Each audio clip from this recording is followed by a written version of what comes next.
jëmbat garab lislaam da ko santaane ndax ay yiw yu bare bare bare da ci nekk te mooy nit ki bu jëmbatee garab li fekk garab gaa nga fa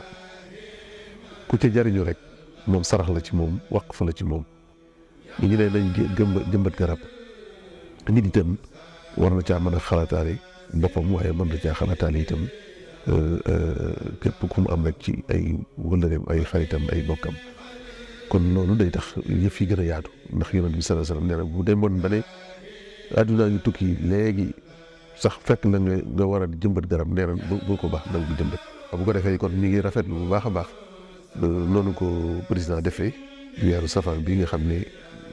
taalibe yi dañuy farlu jullit yëpp sax bëgg a def lu baax. autorité di wax tamit daanaka bañ tàmbali seen activité ba léegi bu nekk dañuy dem Touba ci màggal gi xëy yóbbal fa seen xap wi ñu taamu ci nag joxe ndox. loolu ci waqf la bokk mooy ndox ci barab bu mel noonu ay mbooloo di fa ñëw te am na ñoo xam ne xëy na mën nañ koo soxla te du leen yomb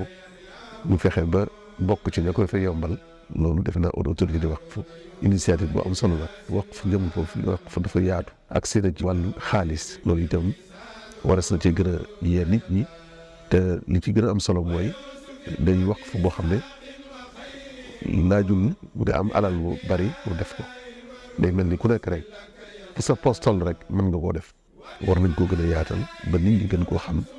ba yiw yi gën a mën a yaatu ndax nit ñi Sénégal def kati lu baax lañ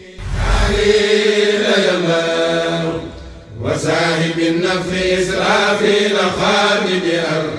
وعي الخلائق عسرائيل